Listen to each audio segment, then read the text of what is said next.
Vivo ajeitando o tempo aqui. Boa noite, boa noite. Eu sou Marcelo Araújo, jornalista, escritor, artista visual. Estamos começando mais uma edição de A Live, entrevistas com personalidades interessantes de várias áreas, como cultura, principalmente. E hoje teremos o Vinícius Gifone, nosso convidado, deve estar entrando daqui a pouquinho, que vai falar com a gente sobre algumas questões do mercado fonográfico, como por exemplo a questão com a imagem. Boa noite, Vanessa. Estamos esperando aí Vinícius Gifone entrar, já estava de sobreaviso. Qualquer momento ele deve estar chegando na área aí. E vai ter uma conversa bem interessante com a gente hoje. E estou apenas esperando o Vinícius aparecer aqui para nós darmos início à live. Boa noite, muito boa noite. Hoje é quarta-feira, dia 26 de agosto de 2020. Aí, Vanessa. Legal, hoje nosso convidado tem muitas informações interessantes para passar para a gente, muitos assuntos legais. Ele que trabalha com música há muito tempo, né? Enfim, é fotógrafo, músico, produtor de conteúdos. Acabou de chegar aqui na área, Vinícius Gifone. Vou adicioná-lo à conversa.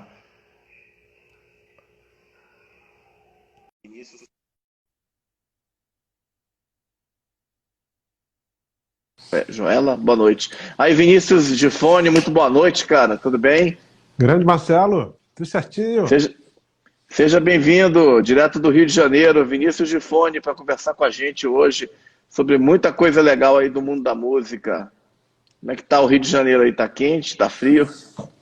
Rapaz, o Rio de Janeiro tá vivendo um karma aí de quente, frio, frio, quente. Eu tô aqui todo agasalhado, com o ventilador ligado, então é uma É, loucura, né?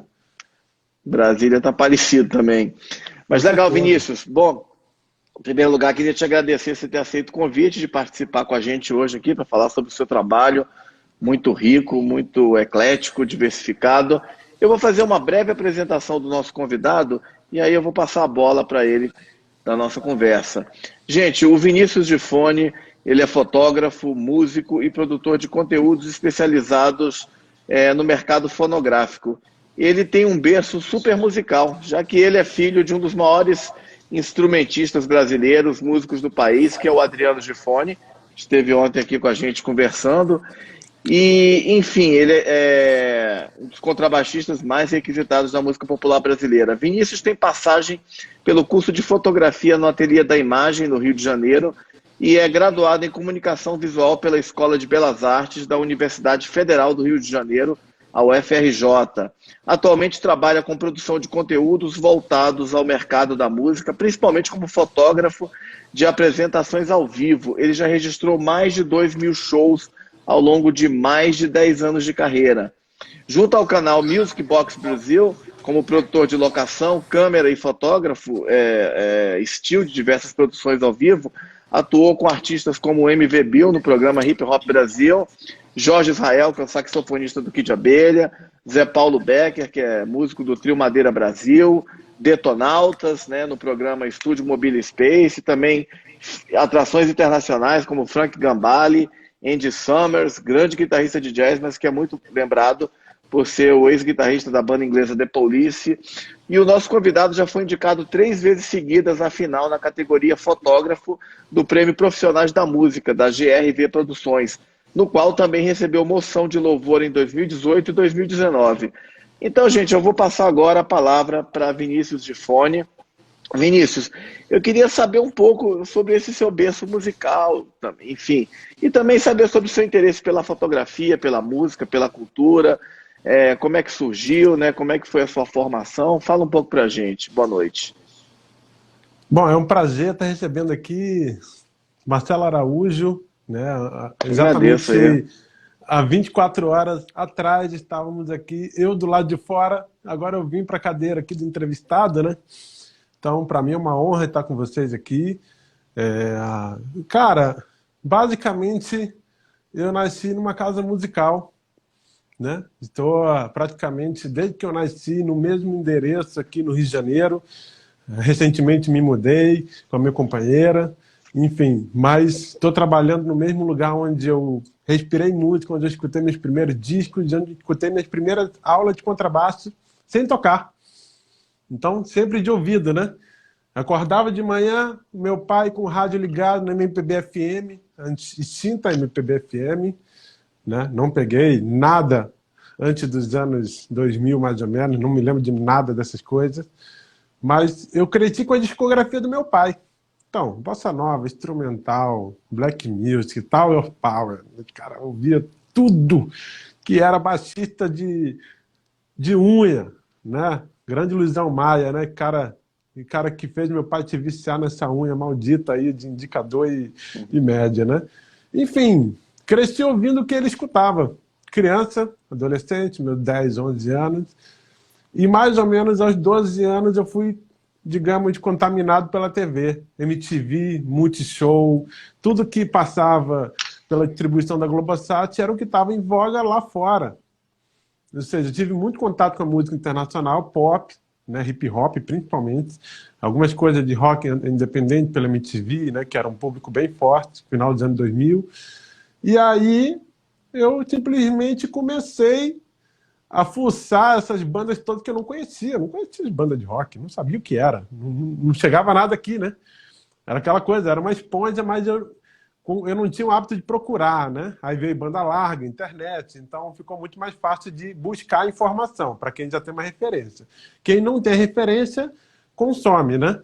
Então eu peguei aquela mudança da geração que saiu da discada e foi para banda larga.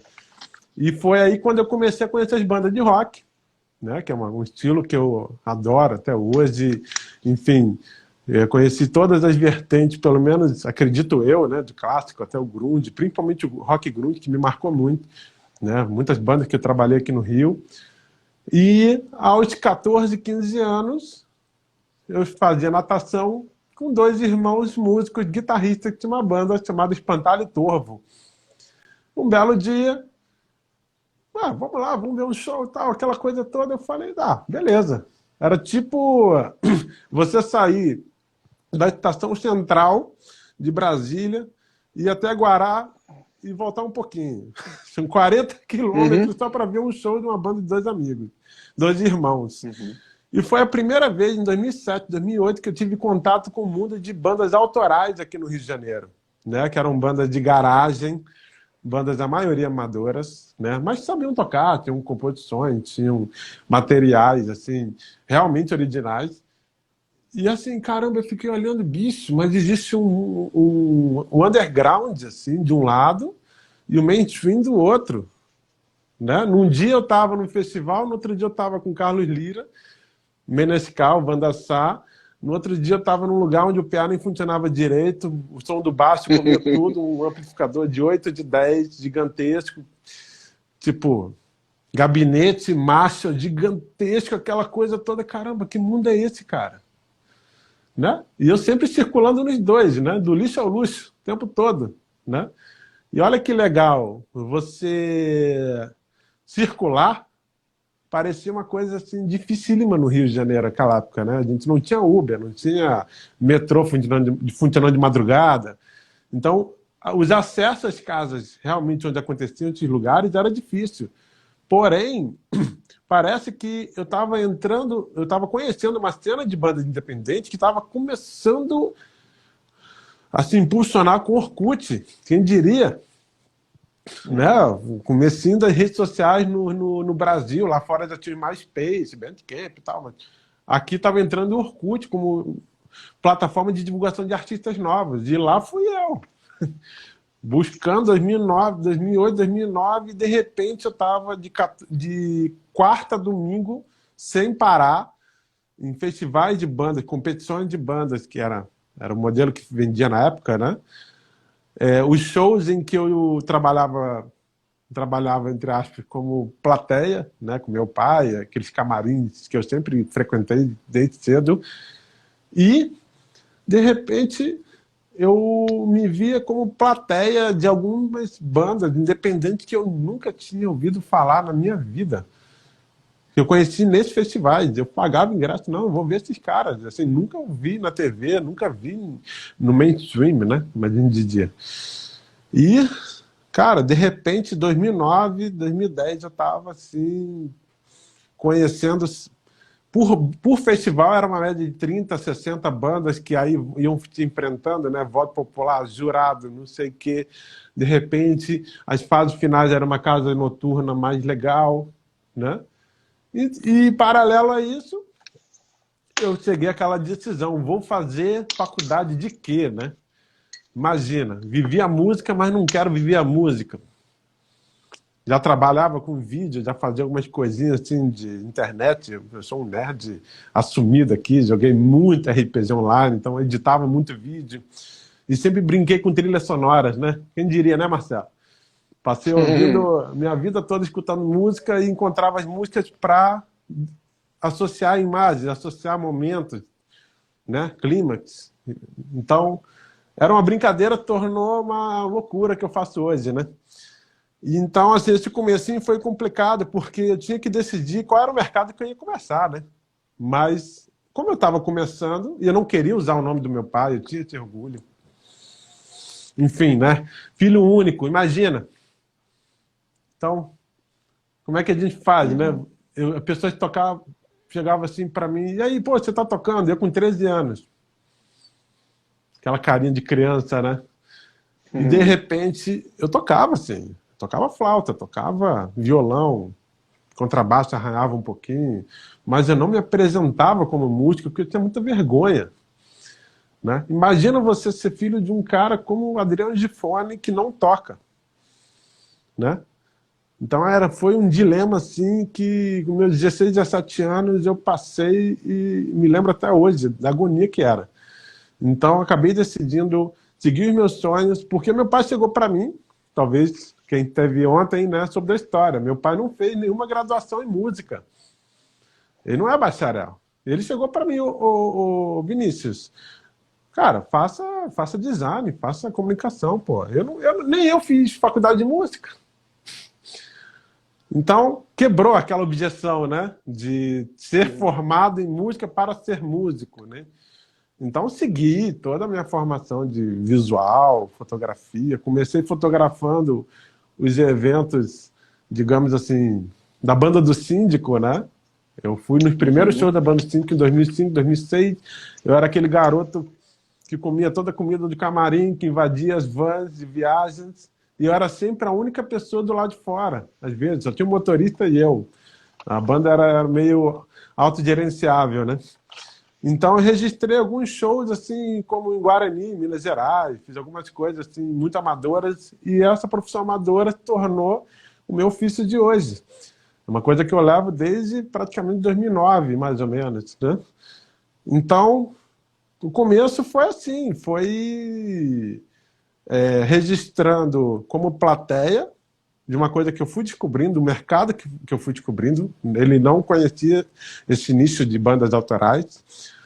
E, de repente, eu me vi num eterno dilema, né? Trabalhando com autoral, underground, amador, e meu pai passando som no Teatro Municipal de Niterói. 3 quarteirões, tinha um podrão ali com ponta de loja, com um palco lá no fundo, onde eu tinha fotografado, né?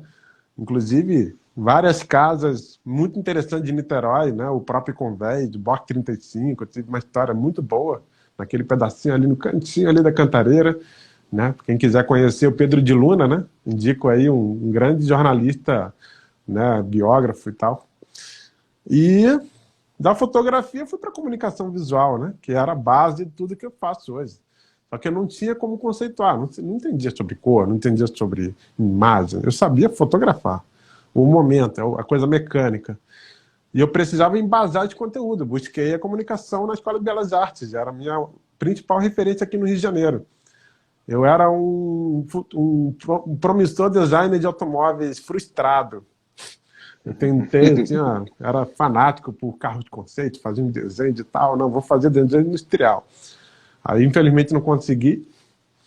Aí fui para a minha segunda opção, que era design da parte de comunicação visual da Escola de Belas Artes. Então lá eu tive acesso com toda a parte de diagramação, audiovisual, videografismo, animação, enfim.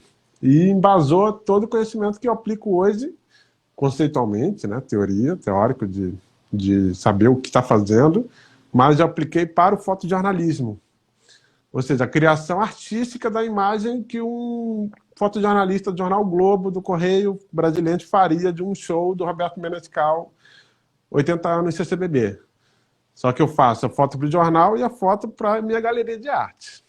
Então eu tento juntar essa questão comunicacional, comunicativa, talvez, da música para o artista.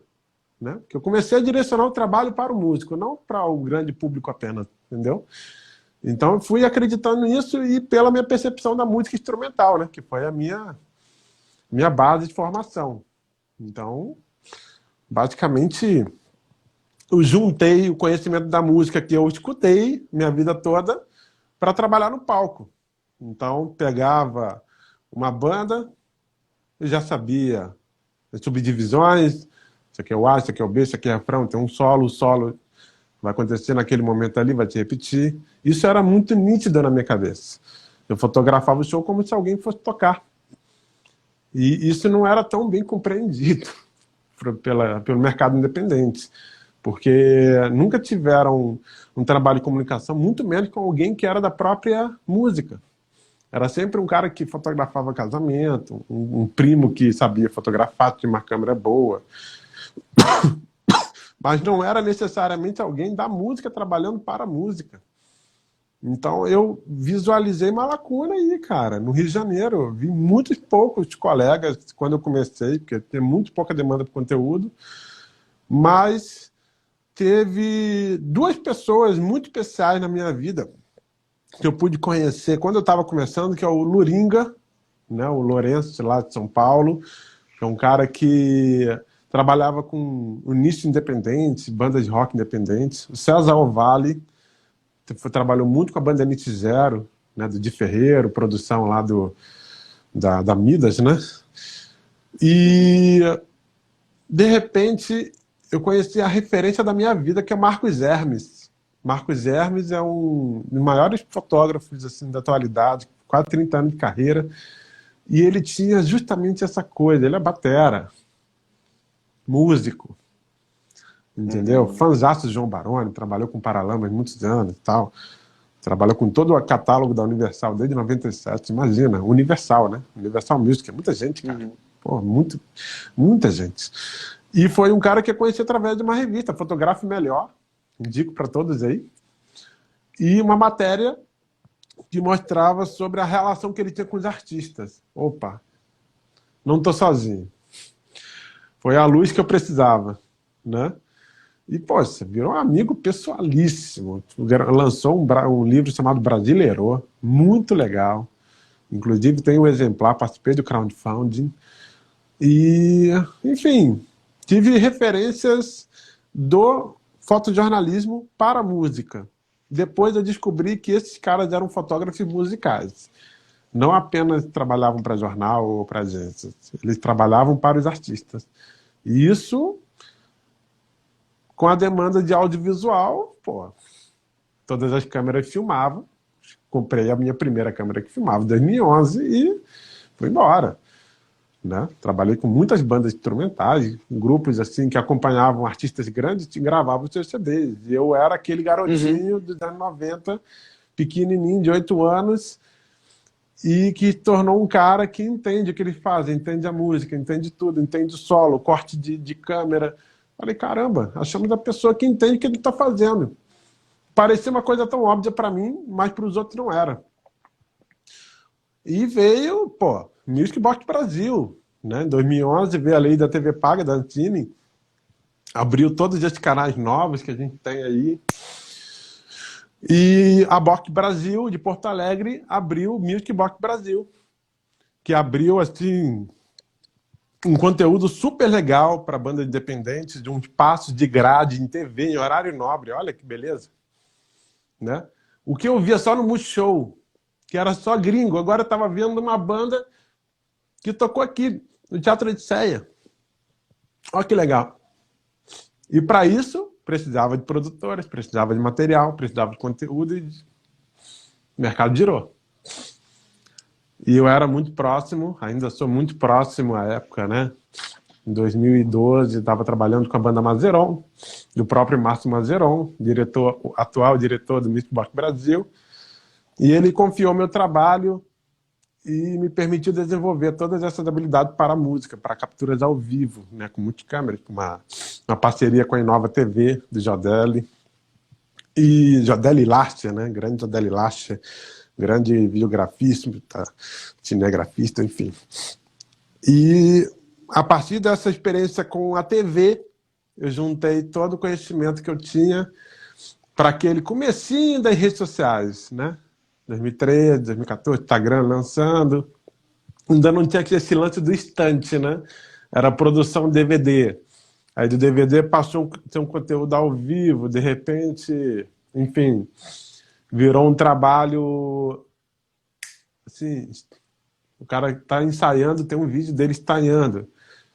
Acabou que a velocidade entre a distância entre o público e a banda ficou assim.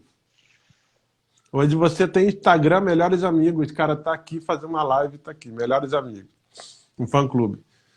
Imagina, isso há 10 anos não existia, né? Era Orkut, Facebook, começando, YouTube, entendeu? Então, nada mais foi o reconhecimento, né? Em 2014, eu fiz a minha primeira empreitada, né, como uma produtora, realmente. Em 2012 a 2014, a Apta Produtora, devo a Priscila Reis, uma principal parceira de trabalhos. A gente começou, fez bastante coisa. E aí, em 2015, voltei ao freelance, dei vazão a projetos pessoais, fiz um documentário sobre a cena independente do Rio de Janeiro, a parte de rock, chamada Cena Sobrevive, que era um contraponto a um movimento que estava acontecendo aqui chamado A Cena Vive. E eu me questionava, será que ela está vivendo mesmo? Será que é uma coisa muito emergente? Né? Assim que, como eu vi em 2008, em 2012, 2014 estava surgindo de novo. Aí foi uma época que eu estava rodando bastante o Brasil, conheci coletivo de produtores no Brasil todo, Manaus, Fortaleza, João Pessoa. Fizemos um piloto em João Pessoa, inclusive. E comecei a acreditar em projetos pessoais, exposições, por exemplo. O Ao Vivo Sem Cores, que é um catálogo só de fotos em preto e branco, valorizando o trabalho de iluminação cênica, né? Uhum. E comecei a trabalhar focando na música. Eu trabalhava muito para as bandas, mas eu comecei a estudar música, né? Literalmente, teoria. Tipo, pegar uma partitura, começar a editar vídeo com as partituras. Então, entender o arranjo da pessoa, entender o arranjo do som que vai ser filmado, que vai ser fotografado, beleza. Na segunda vez, tem um solo do saxofonista. Aí o cara olhava assim pra mim, mas você toca também? Ah, sou músico, eu toco baixo e tal. Talvez você conheça meu pai, né? É aquele texto pronto, né? Quando a pessoa não me reconhecia, eu fazia a reconhecer. E, de repente, eu comecei a fazer aquelas 60 bandas que eu fotografava numa noite, eu reservava energia para uma só. E essa banda fidelizava um trabalho, os músicos faziam divulgação, e aí um trabalho de quantidade se resumiu a qualidade. Você trabalhar com menos pessoas, mas de uma forma mais dedicada. Porque eu queria estar nos ensaios dos shows. Eu não queria apenas chegar 10 minutos antes de cochilo. Só que quando eu chegava no espetáculo, era palco desafinado, era mapa incompatível com o espaço. Aí eu falei, caramba, cara. Na verdade, eu tenho que me aproximar dos técnicos agora. Eu tenho que me aproximar dos produtores, eu tenho que me aproximar do mercado como um todo. Porque, assim, o show pode ser o mesmo, mas se ele for feito na Praia de Copacabana, ele vai ter um impacto, se for feito no CCBB, vai ter outro. Por que as pessoas optam fazendo Réveillon no CCBB? Então eu comecei a estudar o mercado, comecei a entrar em congressos, A Expo Music, né, uma grande feira de instrumentos musicais, que eu conheci os músicos. Fui no Prêmio Profissional da Música, que também, além da premiação, tem um congresso, tem uma convenção. O Music Trend Brasil, né, um evento aqui no Rio de Janeiro. Começou também com o Rio Music Buzz, enfim, vários encontros pelo Brasil todo. De repente, eu cheguei nos bastidores mesmo. Eu entendi de ponta a ponta. Eu era aquele fotógrafo do show, agora eu entendo por que a banda se apresenta daquele jeito. Então, juntei o network, o trabalho com a música e a produção de imagem como a minha assinatura. E por dentro, por baixo de tudo, a minha experiência tocando. Então, foi a criação do movimento Música e Imagem Juntas. Literalmente. Então, foi uma marca que foi criada em 2015 para 2016 para valorizar esse trabalho de quem realmente trabalha para a música e não necessariamente para o mercado, né? Porque o mercado é feito de players, né? de produtores, de gravadoras, de agregadoras, de plataformas e também de artistas. Artistas incompreendidos. Então, eu resolvi focar nos artistas. Os artistas entenderam o recado, cada vez mais valorizaram esse trabalho e, poxa, foi o que aconteceu, né? Num dia eu estava com uma banda de soul music, Palácio Moderno, numa quinta-feira. No domingo eu estava fotografando, na mesma época, um tributo a Pearl Jam, rock grunge, na mesma semana. Porque eu trabalhava com os artistas, eu não trabalhava mais para os festivais. Eu comecei a rodar com as bandas. Aí vieram motoclubes, vieram vários nichos também de bandas corporativas, trabalhando que navio, precisavam de material para vender o show, né? E me permitiu trabalhar música sem preconceitos musicais, parafraseando Adriano Gifone, né? Eu aprendi a respeitar o artista e não o trabalho, né? Então, o respeito vem pela pessoa, acredito. E com isso, pô, tudo foi naturalmente acrescentando portfólio, acrescentando posicionamento do mercado, e vieram as turnês internacionais, que era o meu sonho, né? Ainda não consegui ir para fora trabalhando, mas eu consegui ser chamado para trabalhar com artistas que faziam sua circulação. Uma história muito boa foi com o Stefano Bolani, um super pianista italiano, considerado Chick Corea na Europa, né? Um cara assim super musical, tal, super moderno. Em 2007, se eu não me engano, veio para o Rio de Janeiro, acho que no mesmo lugar, que é o Visão Digital, super estúdio do Carlão. Gravou um disco chamado Carioca. Armando Marçal, Juri Moreira, Jorge Helder Rodrigues e Zé Nogueira. Zé Nogueira, se eu não me engano, é o produtor de disco. 10 anos depois ele voltou aqui. E o agente no Brasil me convidou para registrar esse momento aqui no Brasil, no Rio de Janeiro especificamente. E fizemos Blue Note, CCBB e uma turnê, uma temporada mais ou menos de 10 a 12 dias de gravação no Visão Digital. Base, convidado, Caetano Veloso, João Bosco. E tive o maior prazer o primeiro dia eu falei, não, eu vou lá, pô, vou me encontrar com a galera, né? O Stefano fala português super bem, português, inglês, italiano, enfim. Eu fui lá para conhecer todo mundo, na verdade fui conhecer ele, porque a banda já me conhecia, já pegou no colo, né? Jorge Helder, então, nem se fala, tem umas histórias aí muito loucas. Aí o Stefano chegou assim, esse aqui é o fotógrafo, você vai trabalhar com a gente e tal. Eu conheço seu pai. Aí eu falei, eita... Aí ficou aquele clima, né? Tudo bem, tal. Quebrou o gelo. E a foto que a gente fez para divulgar o show do Blue Note, que seria na sexta-feira, de uma terça para sexta, foi a foto escolhida para a turnê do Stefano Bolani, do disco Que Bom. Aí eu olhei, caramba, cara, a minha foto tá na Europa toda, França, Itália, Espanha, Alemanha, Áustria...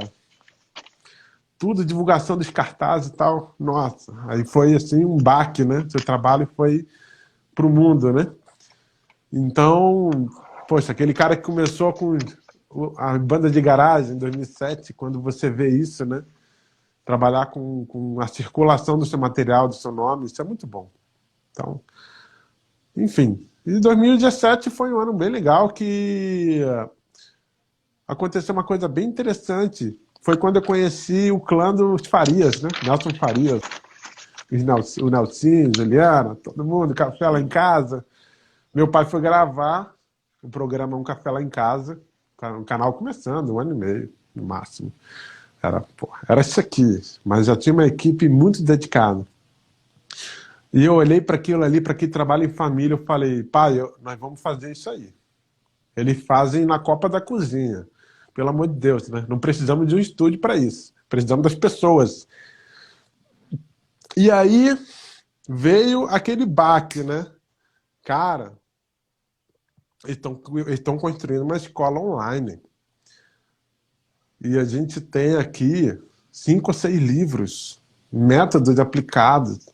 Vamos botar isso para o vídeo. Vamos fazer essa virada.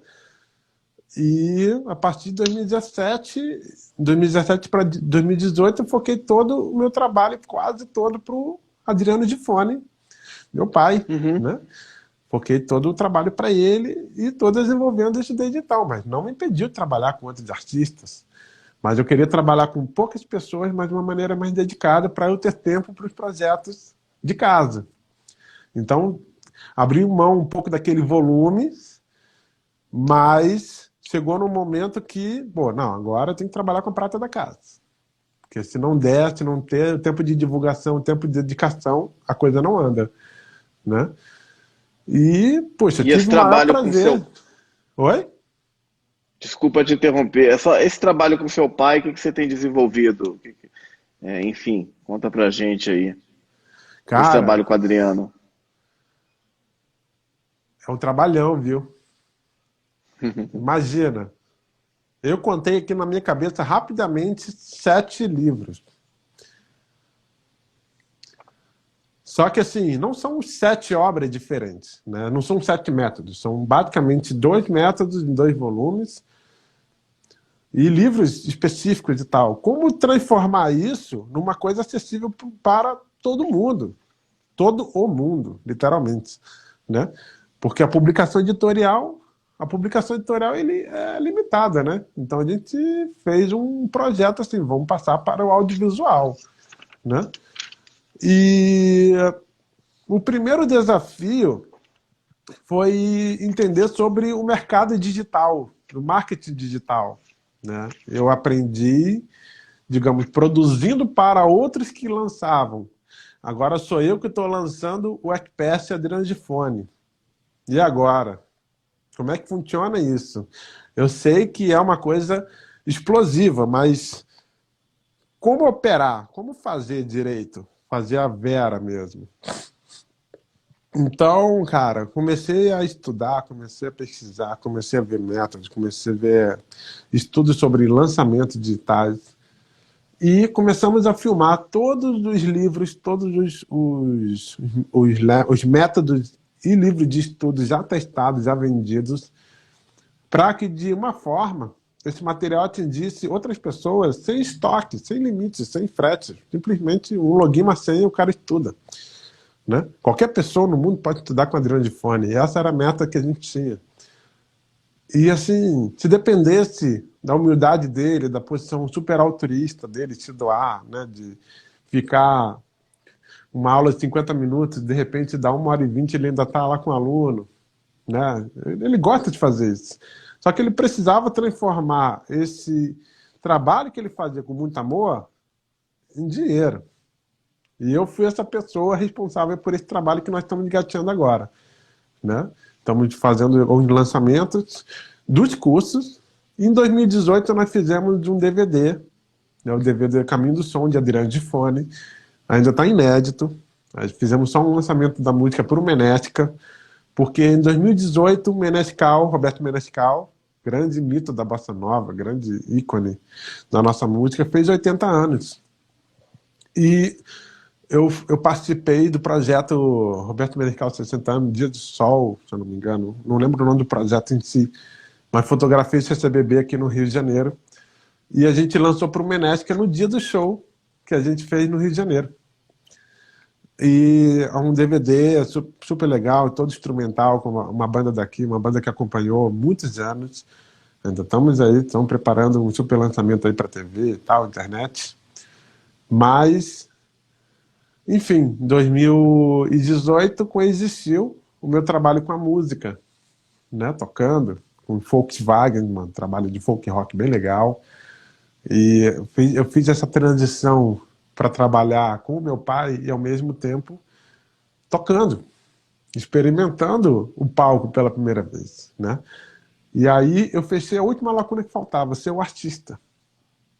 Já produzi, já vendi, já fiz material, já fiz videoclipe, mas eu nunca fui o artista no palco. Pela primeira vez eu consegui. E isso dava toda a diferença possível na hora de trabalhar com meus clientes de show, de coisa. Porque eles sabiam, não, pô, não, mas ele já marcou ensaio, ele sabe como é que é. Ele sabe que na hora de viajar tem que ter um amplificador mais prático. Ele está na estrada, ele sabe. Eu escutava isso e ficava muito feliz, né? Finalmente eu consegui ir para a estrada. E meu pai, imagina, né? Pô, ficou super orgulhoso, né? Ter finalmente o trabalho de produção voltado para cá, né? Fez 60 anos em 2019, 40 anos de carreira, aquele número mágico, 100, né? E aí, caramba, agora a gente tem que fazer isso para frente, né? Ele merece. Então, muito bom. Legal, e você, no seu trabalho musical, você toca contrabaixo e canta, não é isso? Enfim, como é que é a sua atuação agora como músico? O trabalho com B2 regional foi um divisor de águas na minha carreira. Foi simplesmente o show de uma banda cujo conteúdo todo de divulgação visual, logo, release institucional foi feito por mim de 2017 até 2019. Em 2019, o baixista convidado, né, deste duo começou a ter muito problema com datas, alguns projetos autorais para os quais ele estava sendo convidado. E aí os dois olharam para mim, e aí, Vinícius, sobrou você é o cara mais preparado que ainda não tocou. Só que era um show de acústico. E eu tinha zero conhecimento a ponto de chegar num show e fazer 25 músicas num baile, uma coisa de 2 sets, assim, uma coisa, releitura de folk music, a história, uma pesquisa muito interessante sobre a música das Américas, né? As origens das raízes musicais. É um trabalho, basicamente, que consiste a pesquisa das origens da música lá na América do Norte e aqui no Brasil. A influência africana no blues, no jazz, na música popular americana e aqui também no Rio, no Brasil, principalmente aqui, né? A gente teve aqui o samba, chorinho, no Nordeste a gente teve a influência percussiva com Izexá, Nordeste mais na Bahia, Nordeste, Ceará, o baião, o bazagão e tal. E eu me juntei com dois malucos que chegaram assim para mim, Vinícius, nós queremos fazer nosso autoral. E você é o cara mais preparado, porque você já conhece a gente e você toca, né? Enfim, esse é o mais recente, mas eu passei aí pela NSB, Nós Somos Brazucas, um trabalho super legal de rock 80, 90 brasileiro. Fiz um trabalho bem legal com eles, puxa vida. Eu era produtor executivo, quem diria, vendia show deles. E aí, em 2016 a formação caiu, eu falei, não, Ana Paula, eu vou entrar nessa banda aí, porque agora é minha hora, agora é minha vez, né? Fizemos shows de motoclubes, festivais, fizemos especiais ao tributo a Raul Seixas, 25 anos. Estudei muito contrabaixo do Paulo César Barros. Enfim, aquele Precision bem carregado, tal, isso aqui. Foi uma primeira experiência com contrabaixo que meu pai escutou nos anos 70 e 80. Então foi uma troca que eu tive muito forte com ele. O vocalista desse trabalho tinha um super material sobre rock rural, influência de 14 bis, Flávio Venturini, a pegada mineira, né? Ele é super violeiro, guitarrista, mão cheia, Alisson Alves, forte abraço para vocês. E, são mais ou menos 4 anos aturando esse magrelo aí. E esse cara criou um trabalho chamado Os Volkswagens, que é uma mistura da influência do Fusca Vinho dele com a nossa música folk, não folk brasileiro, que é o rock rural. A gente misturava o rock rural com blues e tal. Enfim, surgiu várias experiências autorais, eu acompanhando o trabalho dele, ele acompanhando o nosso trabalho de composição.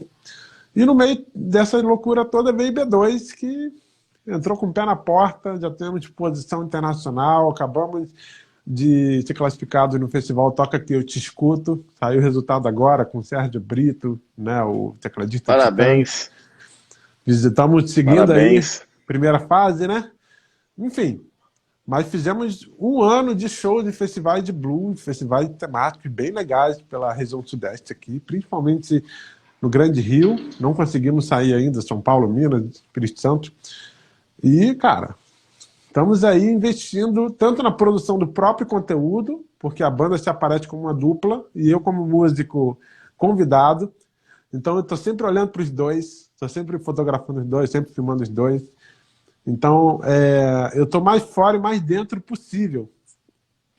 Algumas pessoas, inclusive, me perguntam: pô, mas você não aparece nos materiais? Mas é uma dupla sertaneja, digamos assim, né? Eu apareço na banda, eu não apareço na foto, mas eu tô lá. Aí lançamos aí um pré-lançamento de uma música autoral e, Como por chama? enquanto, né, com Adriano de Fone temos o duo de 2 contrabaixos, que a gente solta algum material na internet, mas Eu já vi. é sempre o trabalho de acervo, né? A gente está relendo as próprias músicas que a gente trabalhou, que ele lançou. Por exemplo, lançamos Encontro das Raças, com uma música do 9º disco deles. É a primeira música e a música que dá nome ao disco. Exatos 10 anos após o lançamento, peguei a data aqui no HD, fotografei o show de lançamento na Sala Baden-Powell, Copacabana, para quem não conhece. Falei, pô, essa música é muito forte, cara. E é um riff que eu nunca consegui tocar. Pô, eu nunca consegui tocar isso até agora. Eu vou tocar e vamos postar no Dia dos Pais. Fizemos. Então, não tem como negar essa coisa de pai e filho, né, cara? Tocar e dividir, né? Ele me deu tanta informação, agora a gente está devolvendo esse tempo investido, né? Isso para mim é sensacional, não tem preço. Não tem preço. Muito bom. Legal, Vinícius. Bom ouvir você contando tantas histórias, né, e tantas referências da sua vasta experiência aí com esse mercado da música, né?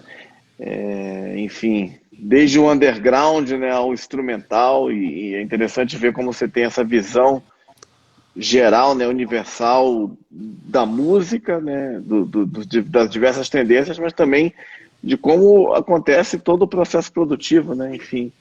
E acho que isso é muito legal. Eu queria que você já ministrou alguns workshops, né, isso. Eu queria que você falasse um pouco também, já que você está falando justamente dessa questão de transmitir, de passar o conhecimento. Como é que você trabalha nesses workshops?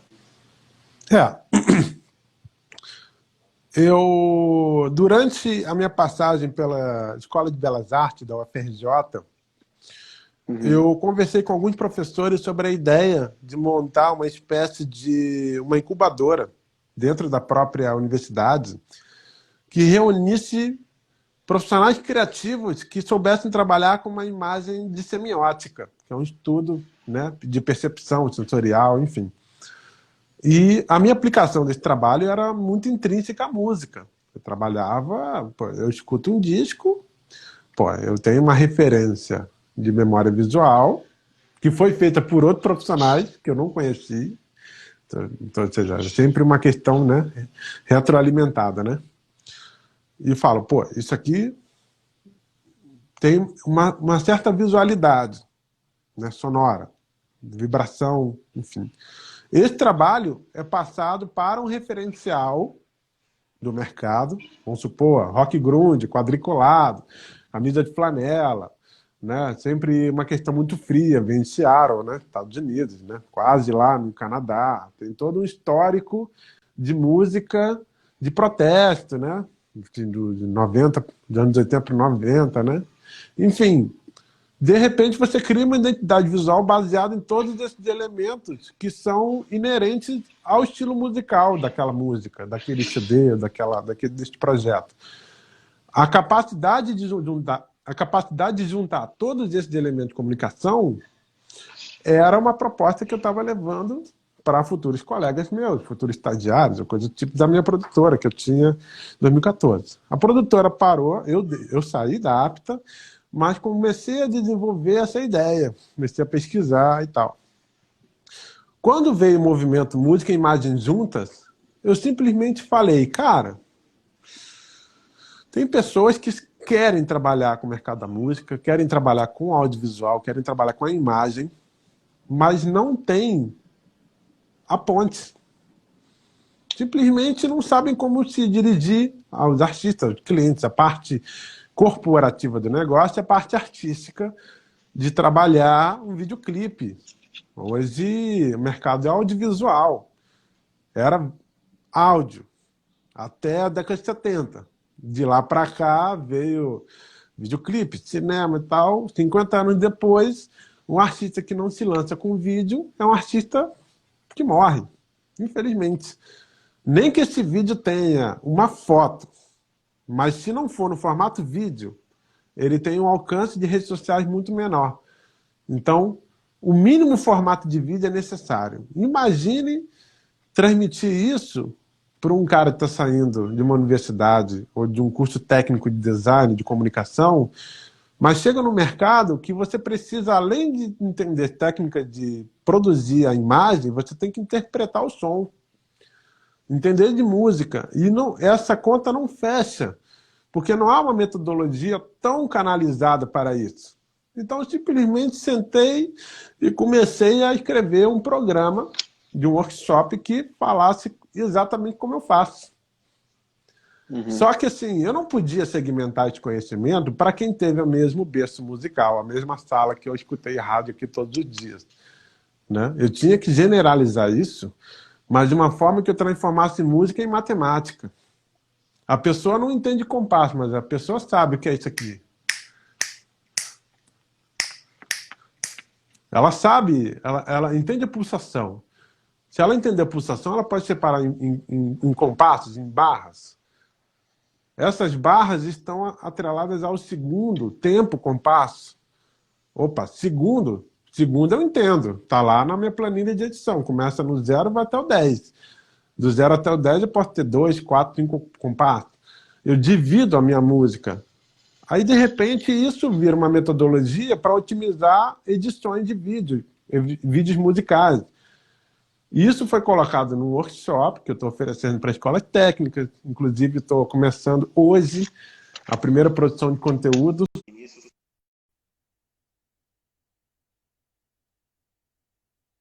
Joela, boa noite. Aí, Vinícius Gifone, muito boa noite, cara. Tudo bem? Grande Marcelo, tudo certinho.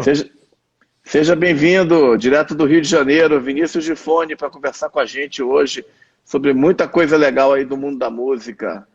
Como é que tá o Rio de Janeiro aí? Tá quente? Tá frio? Rapaz, o Rio de Janeiro tá vivendo um karma aí de quente, frio, frio, quente. Eu tô aqui todo agasalhado, com o ventilador ligado, então é uma loucura, né? Brasília tá parecido também. Mas legal, Vinícius. Bom, em primeiro lugar, queria te agradecer você ter aceito o convite de participar com a gente hoje aqui para falar sobre o seu trabalho, muito rico, muito eclético, diversificado. Eu vou fazer uma breve apresentação do nosso convidado e aí eu vou passar a bola para ele da nossa conversa. Gente, o Vinícius Gifone, ele é fotógrafo, músico e produtor de conteúdos especializados no mercado fonográfico. Ele tem um berço super musical, já que ele é filho de um dos maiores instrumentistas brasileiros, músicos do país, que é o Adriano Gifone, esteve ontem aqui com a gente conversando. E, enfim, ele é um dos contrabaixistas mais requisitados da música popular brasileira. Vinícius tem passagem pelo curso de fotografia no Ateliê da Imagem, no Rio de Janeiro, e é graduado em comunicação visual pela Escola de Belas Artes da Universidade Federal do Rio de Janeiro, a UFRJ. Atualmente trabalha com produção de conteúdos voltados ao mercado da música, principalmente como fotógrafo de apresentações ao vivo. Ele já registrou mais de 2.000 shows ao longo de mais de 10 anos de carreira.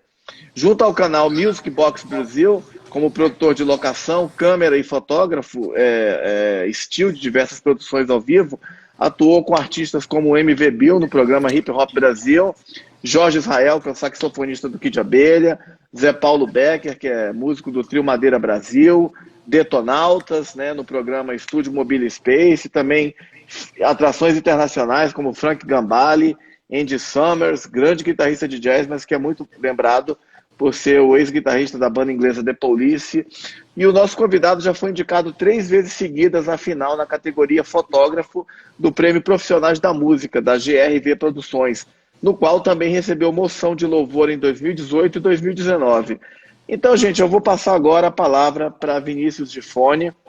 Vinícius, eu queria saber um pouco sobre esse seu berço musical, enfim, e também saber sobre o seu interesse pela fotografia, pela música, pela cultura, como é que surgiu, né, como é que foi a sua formação. Fala um pouco pra gente. Boa noite. Bom, é um prazer estar recebendo aqui Marcelo Araújo, né? Exatamente há 24 horas atrás estávamos aqui, eu do lado de fora, agora eu vim para a cadeira aqui do entrevistado, né? Então, para mim é uma honra estar com vocês aqui.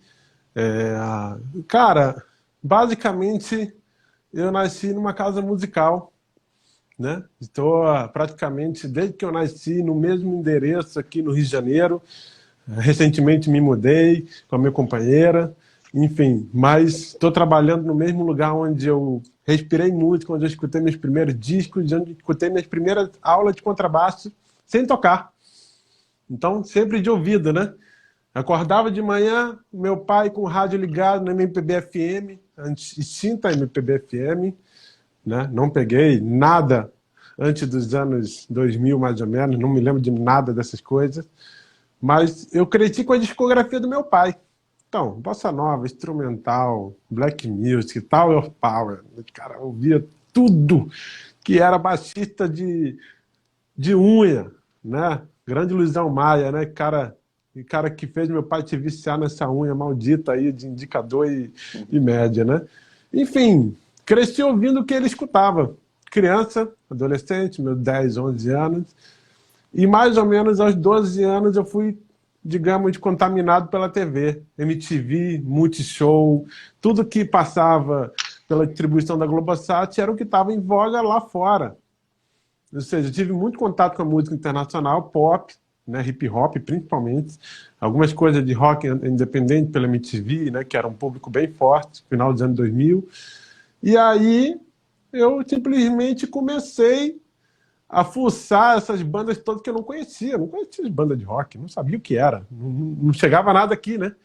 Era aquela coisa, era uma esponja, mas eu não tinha o hábito de procurar, né? Aí veio banda larga, internet, então ficou muito mais fácil de buscar informação, para quem já tem uma referência. Quem não tem referência, consome, né? Então eu peguei aquela mudança da geração que saiu da discada e foi para banda larga. E foi aí quando eu comecei a conhecer as bandas de rock, né? Que é um estilo que eu adoro até hoje, enfim. Eu conheci todas as vertentes, pelo menos, acredito eu, né, do clássico até o grunge, principalmente o rock grunge, que me marcou muito, né, muitas bandas que eu trabalhei aqui no Rio. E aos 14, 15 anos, eu fazia natação com 2 irmãos músicos, guitarristas, que tinha uma banda chamada Espantalho e Torvo. Um belo dia, vamos lá, vamos ver um show e tal, aquela coisa toda. Eu falei, beleza. Era tipo você sair da estação central de Brasília, ir até Guará e voltar um pouquinho. São 40 quilômetros só para ver um show de uma banda de 2 amigos, 2 irmãos. E foi a primeira vez, em 2007, 2008, que eu tive contato com o mundo de bandas autorais aqui no Rio de Janeiro, né? Que eram bandas de garagem, bandas, a maioria amadoras, né? Mas sabiam tocar, tinham composições, tinham materiais, assim, realmente originais. E assim, caramba, eu fiquei olhando, bicho, mas existe um underground, assim, de um lado, e o mainstream do outro, né? Num dia eu estava num festival, no outro dia eu estava com Carlos Lira, Menescal, Banda Sá.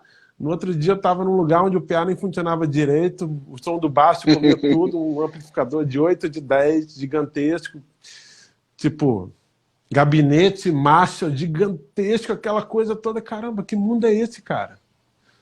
Né? E eu sempre circulando nos dois, né? Do lixo ao luxo, o tempo todo, né? E olha que legal, você circular parecia uma coisa assim dificílima no Rio de Janeiro naquela época, né? A gente não tinha Uber, não tinha metrô funcionando de madrugada. Então, os acessos às casas realmente onde aconteciam esses lugares era difícil. Porém, parece que eu estava conhecendo uma cena de banda independente que estava começando a se impulsionar com Orkut, quem diria? Né? O comecinho das redes sociais no Brasil, lá fora já tinha MySpace, Bandcamp e tal, mas aqui estava entrando o Orkut como plataforma de divulgação de artistas novos, e lá fui eu, buscando 2009, 2008, 2009, e de repente eu estava de quarta a domingo, sem parar, em festivais de bandas, competições de bandas, que era o modelo que vendia na época, né?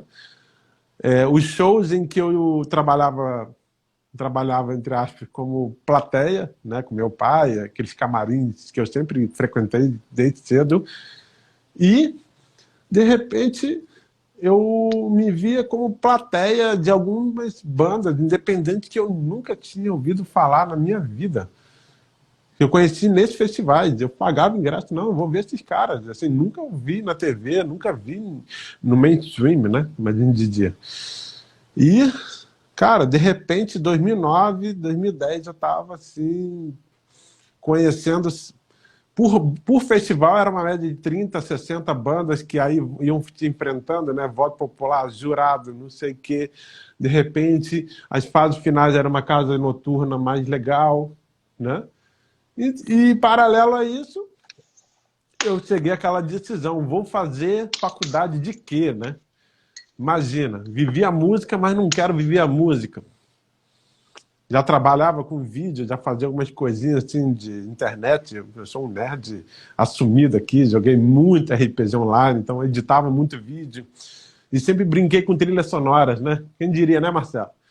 Passei ouvindo minha vida toda escutando música e encontrava as músicas para associar imagens, associar momentos, né? Clímax. Então, era uma brincadeira, tornou uma loucura que eu faço hoje, né? E então, assim, esse comecinho foi complicado, porque eu tinha que decidir qual era o mercado que eu ia começar, né? Mas, como eu estava começando, e eu não queria usar o nome do meu pai, eu tinha esse orgulho. Enfim, né? Filho único, imagina. Então, como é que a gente faz, né? A pessoa chegava assim para mim, e aí, pô, você tá tocando? Eu com 13 anos. Aquela carinha de criança, né? E de repente eu tocava assim, tocava flauta, tocava violão, contrabaixo, arranhava um pouquinho, mas eu não me apresentava como músico porque eu tinha muita vergonha, né? Imagina você ser filho de um cara como o Adriano Gifone que não toca, né? Então foi um dilema assim que com meus 16, 17 anos eu passei e me lembro até hoje da agonia que era. Então, eu acabei decidindo seguir os meus sonhos, porque meu pai chegou para mim, talvez quem teve ontem, né, sobre a história. Meu pai não fez nenhuma graduação em música. Ele não é bacharel. Ele chegou para mim, o Vinícius, cara, faça design, faça comunicação, pô. Nem eu fiz faculdade de música. Então, quebrou aquela objeção, né, de ser formado em música para ser músico, né? Então, segui toda a minha formação de visual, fotografia. Comecei fotografando os eventos, digamos assim, da Banda do Síndico, né? Eu fui nos primeiros shows da Banda do Síndico em 2005, 2006. Eu era aquele garoto que comia toda a comida do camarim, que invadia as vans de viagens e eu era sempre a única pessoa do lado de fora. Às vezes, só tinha um motorista e eu. A banda era meio autogerenciável, né? Então eu registrei alguns shows, assim, como em Guarani, Minas Gerais, fiz algumas coisas, assim, muito amadoras, e essa profissão amadora se tornou o meu ofício de hoje. É uma coisa que eu levo desde praticamente 2009, mais ou menos, né? Então, o começo foi assim, foi registrando como plateia de uma coisa que eu fui descobrindo, o mercado que eu fui descobrindo. Ele não conhecia esse nicho de bandas autorais. E, de repente, eu me vi num eterno dilema, né? Trabalhando com autoral, underground, amador, e meu pai passando som no Teatro Municipal de Niterói.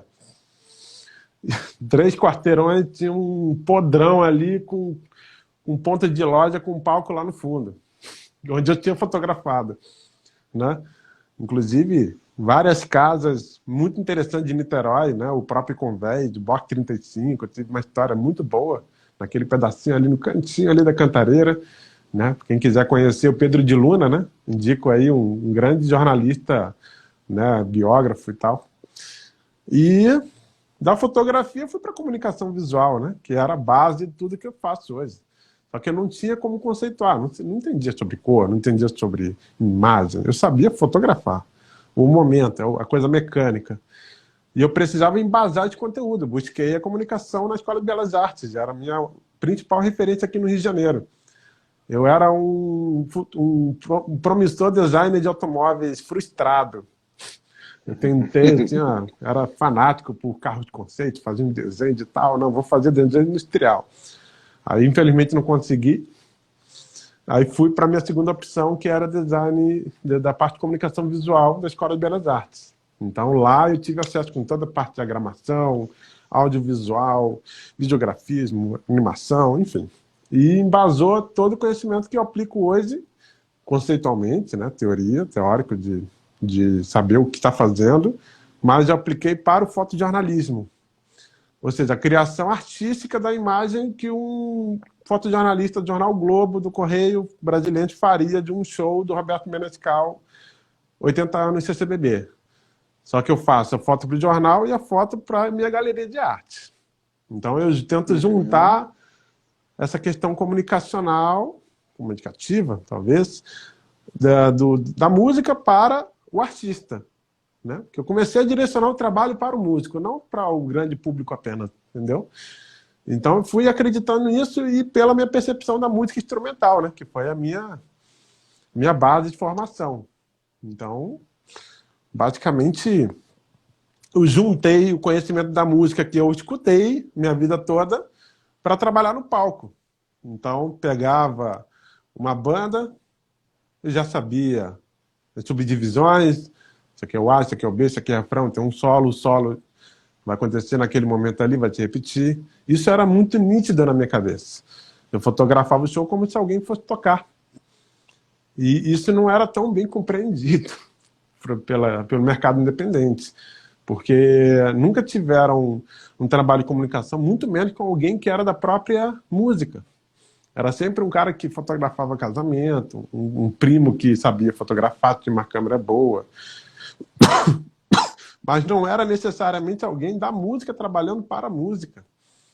Então eu visualizei uma lacuna aí, cara. No Rio de Janeiro, eu vi muitos poucos colegas quando eu comecei, porque tem muito pouca demanda por conteúdo, mas teve 2 pessoas muito especiais na minha vida que eu pude conhecer quando eu estava começando, que é o Luringa, né, o Lourenço, lá de São Paulo, que é um cara que trabalhava com o nicho independente, bandas de rock independentes. O César Ovalle trabalhou muito com a banda NX Zero, né, do Di Ferreiro, produção lá da Midas, né?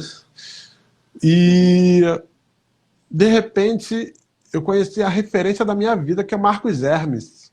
Marcos Hermes é um dos maiores fotógrafos assim, da atualidade, quase 30 anos de carreira, e ele tinha justamente essa coisa, ele é batera, músico, entendeu? Fãzaço de João Baroni, trabalhou com Paralamas muitos anos e tal.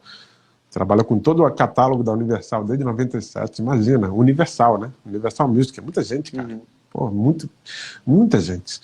E foi um cara que eu conheci através de uma revista, Fotografe Melhor, indico para todos aí, e uma matéria que mostrava sobre a relação que ele tinha com os artistas. Opa, não estou sozinho. Foi a luz que eu precisava, né? E, poxa, virou um amigo pessoalíssimo. Lançou um livro chamado Brasileiro, muito legal. Inclusive tem um exemplar, participei do crowdfunding. E, enfim, tive referências do fotojornalismo para a música. Depois eu descobri que esses caras eram fotógrafos musicais. Não apenas trabalhavam para jornal ou para agências. Eles trabalhavam para os artistas. E isso, com a demanda de audiovisual, pô, todas as câmeras filmavam.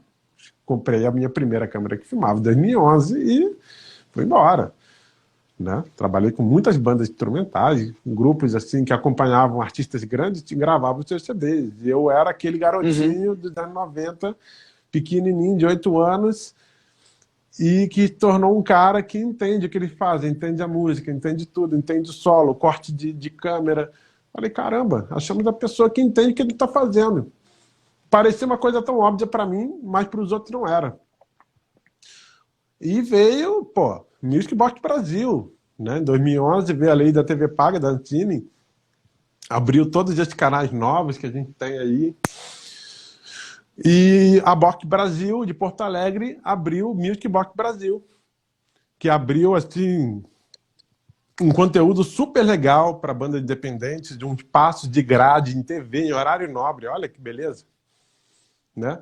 O que eu via só no Multishow, que era só gringo, agora eu estava vendo uma banda que tocou aqui, no Teatro Odisseia. Olha que legal. E para isso, precisava de produtores, precisava de material, precisava de conteúdo e o mercado girou. E eu era muito próximo, ainda sou muito próximo à época, né? Em 2012, estava trabalhando com a banda Mazeron, do próprio Márcio Mazeron, atual diretor do Music Box Brasil. E ele confiou meu trabalho e me permitiu desenvolver todas essas habilidades para a música, para capturas ao vivo, né, com multicâmera, com uma parceria com a Inova TV, do Jodelli. E Jodelli Lascia, né, grande Jodelli Lascia, grande videografista, cinegrafista, enfim. E a partir dessa experiência com a TV, eu juntei todo o conhecimento que eu tinha para aquele comecinho das redes sociais, né? 2013, 2014, Instagram lançando. Ainda não tinha esse lance do instante, né? Era produção DVD. Aí do DVD passou a ter um conteúdo ao vivo, de repente, enfim, virou um trabalho assim, o cara está ensaiando, tem um vídeo dele ensaiando. Acabou que a velocidade entre a distância entre o público e a banda ficou assim. Hoje você tem Instagram, melhores amigos, o cara tá aqui fazendo uma live, tá aqui, melhores amigos, um fã-clube. Imagina, isso há 10 anos não existia. Né? Era Orkut, Facebook, começando, YouTube. Entendeu? Então, nada mais foi o reconhecimento, né?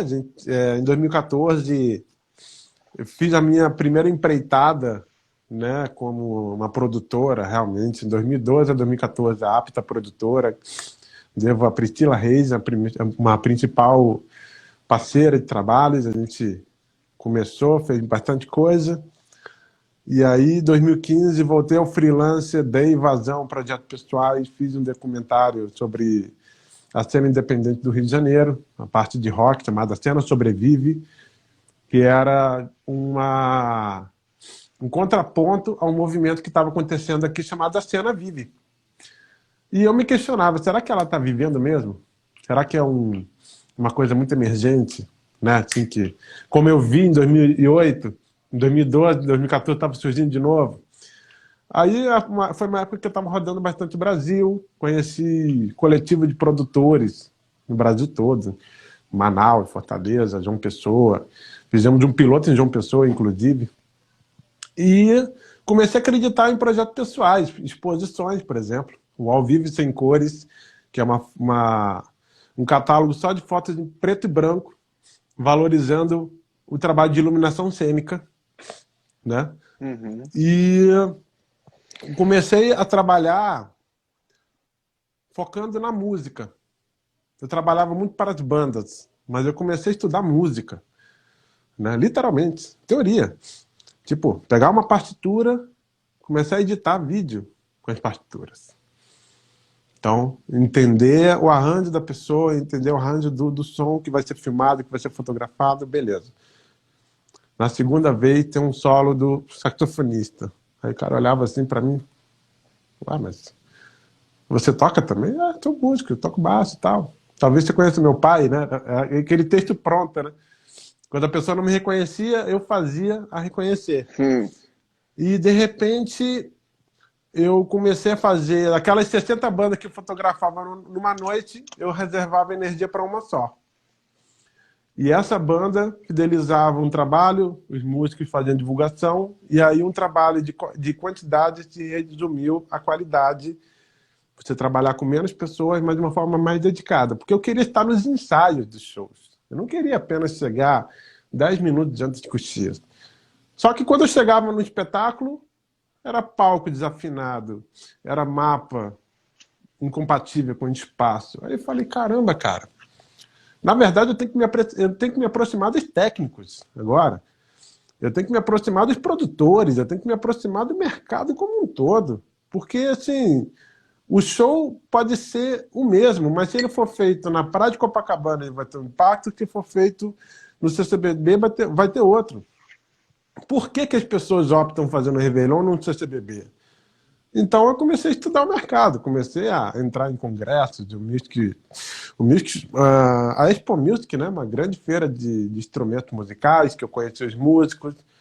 Fui no Prêmio Profissional da Música, que também, além da premiação, tem um congresso, tem uma convenção. O Music Trend Brasil, né, um evento aqui no Rio de Janeiro. Começou também com o Rio Music Buzz, enfim, vários encontros pelo Brasil todo. De repente, eu cheguei nos bastidores mesmo. Eu entendi de ponta a ponta. Eu era aquele fotógrafo do show, agora eu entendo por que a banda se apresenta daquele jeito.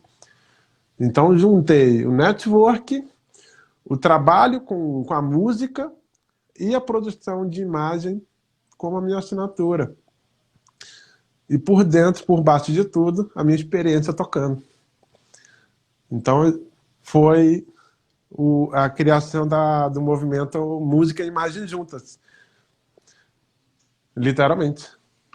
Então, foi uma marca que foi criada em 2015 para 2016 para valorizar esse trabalho de quem realmente trabalha para a música e não necessariamente para o mercado, né? Porque o mercado é feito de players, né? de produtores, de gravadoras, de agregadoras, de plataformas e também de artistas incompreendidos. Então, eu resolvi focar nos artistas. Os artistas entenderam o recado, cada vez mais valorizaram esse trabalho e, poxa, foi o que aconteceu, né? Num dia eu estava com uma banda de soul music, Palácio Moderno, numa quinta-feira. No domingo eu estava fotografando, na mesma época, um tributo a Pearl Jam, rock grunge, na mesma semana. Porque eu trabalhava com os artistas, eu não trabalhava mais para os festivais. Eu comecei a rodar com as bandas. Aí vieram motoclubes, vieram vários nichos também de bandas corporativas, trabalhando que navio, precisavam de material para vender o show, né? E me permitiu trabalhar música sem preconceitos musicais, parafraseando Adriano Gifone, né? Eu aprendi a respeitar o artista e não o trabalho, né? Então, o respeito vem pela pessoa, acredito. E com isso, pô, tudo foi naturalmente acrescentando portfólio, acrescentando posicionamento do mercado, e vieram as turnês internacionais, que era o meu sonho, né? Ainda não consegui ir para fora trabalhando, mas eu consegui ser chamado para trabalhar com artistas que faziam sua circulação. Uma história muito boa foi com o Stefano Bolani, um super pianista italiano, É considerado Chick Corea na Europa, né? Um cara assim, super musical, tal, super moderno. Em 2007, se eu não me engano, veio para o Rio de Janeiro, acho que no mesmo lugar, que é o Visão Digital, super estúdio do Carlão. Gravou um disco chamado Carioca. Armando Marçal, Juri Moreira, Jorge Helder Rodrigues e Zé Nogueira. Zé Nogueira, se eu não me engano, é o produtor de disco. 10 anos depois ele voltou aqui. E o agente no Brasil me convidou para registrar esse momento aqui no Brasil, no Rio de Janeiro especificamente. E fizemos Blue Note, CCBB e uma turnê, uma temporada mais ou menos de 10 a 12 dias de gravação no Visão Digital. Base, convidado, Caetano Veloso, João Bosco. E tive o maior prazer de o primeiro dia eu falei, não, eu vou lá, pô, vou me encontrar com a galera, né? O Stefano fala português super bem, português, inglês, italiano, enfim. Eu fui lá para conhecer todo mundo. Na verdade, fui conhecer ele, porque a banda já me conhecia, já pegou no colo, né? Jorge Helder, então, nem se fala. Tem umas histórias aí muito loucas. Aí o Stefano chegou assim, esse aqui é o fotógrafo, você vai trabalhar com a gente? Então, eu conheço o pai. Aí eu falei, eita. Aí ficou aquele clima, né? Tudo bem e tal. Quebrou o gelo. E a foto que a gente fez para divulgar o show do Blue Note, que seria na sexta-feira, de uma terça para sexta, foi a foto escolhida para a turnê do Stefano Bolani, do disco Que Bom. Aí eu olhei, caramba, cara, a minha foto tá na Europa toda, França, Itália, Espanha, Alemanha, Áustria, tudo, divulgação dos cartazes e tal. Nossa, aí foi assim um baque, né? Seu trabalho foi pro mundo, né? Então, poxa, aquele cara que começou com a banda de garagem em 2007, quando você vê isso, né? Trabalhar com a circulação do seu material, do seu nome, isso é muito bom. Então, enfim. E 2017 foi um ano bem legal que aconteceu uma coisa bem interessante. Foi quando eu conheci o clã dos Farias, né? Nelson Farias, o Nelsinho, Juliana, todo mundo, café lá em casa. Meu pai foi gravar o programa Um Café Lá em Casa, um canal começando, 1 ano e meio, no máximo. Era isso aqui, mas já tinha uma equipe muito dedicada. E eu olhei para aquilo ali, para aquele trabalho em família, eu falei, pai, nós vamos fazer isso aí. Eles fazem na copa da cozinha. Pelo amor de Deus, né? Não precisamos de um estúdio para isso. Precisamos das pessoas. E aí veio aquele baque, né? Cara, eles estão construindo uma escola online. E a gente tem aqui 5 ou 6 livros, métodos aplicados. Vamos botar isso para o vídeo. Vamos fazer essa virada.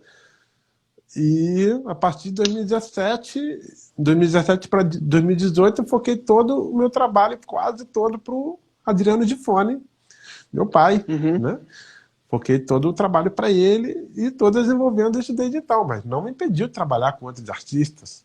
Mas eu queria trabalhar com poucas pessoas, mas de uma maneira mais dedicada, para eu ter tempo para os projetos de casa.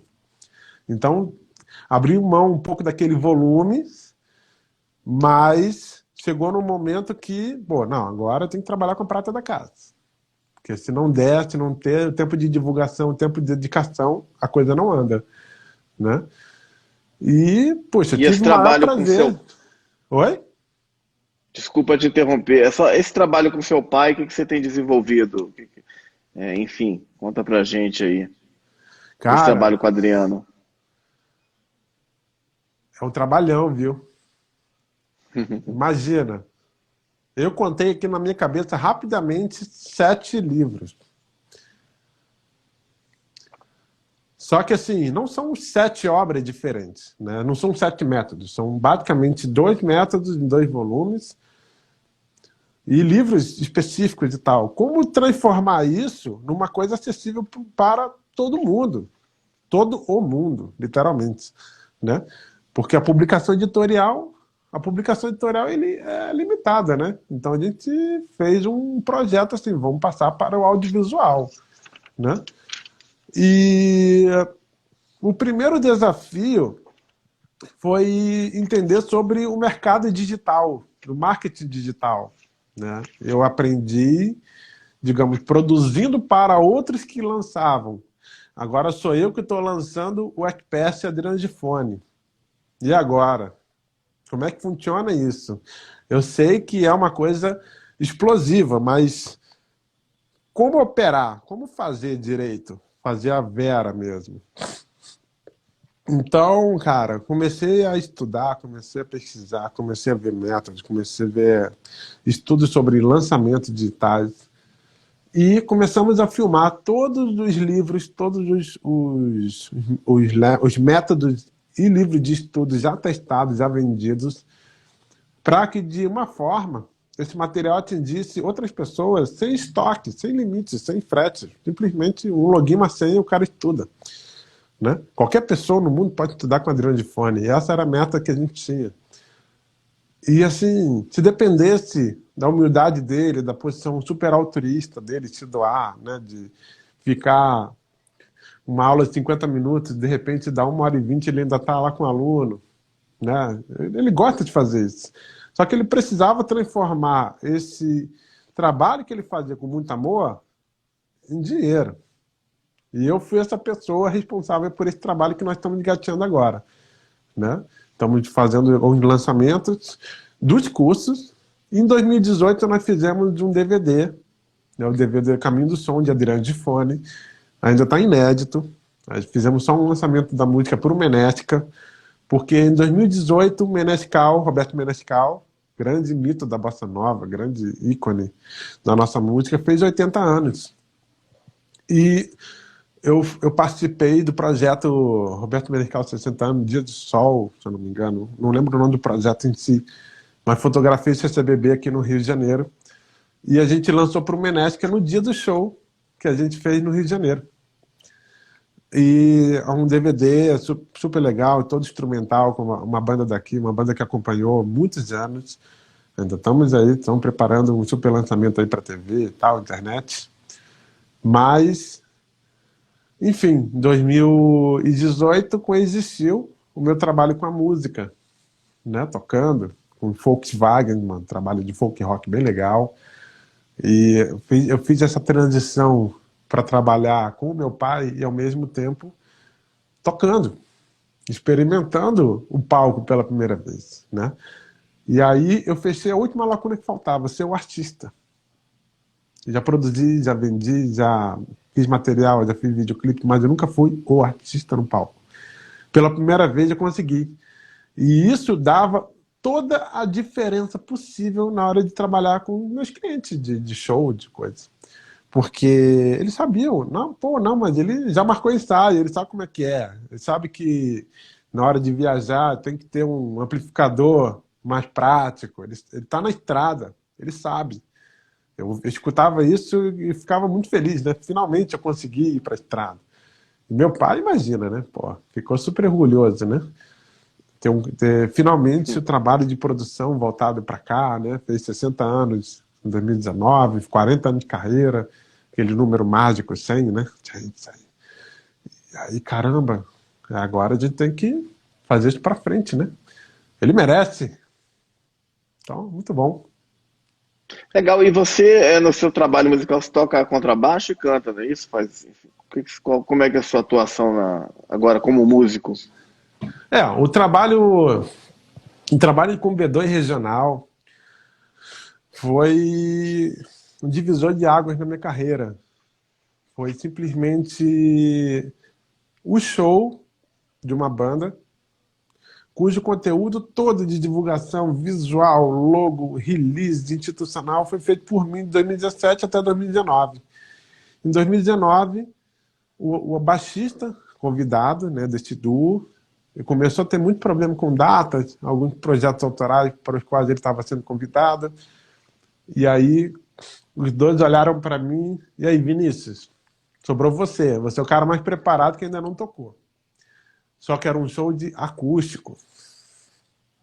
Uhum. E eu tinha zero conhecimento a ponto de chegar num show e fazer 25 músicas num baile, uma coisa de 2 sets, assim, uma coisa, releitura de folk music, a história uma pesquisa muito interessante sobre a música das Américas, né? As origens das raízes musicais.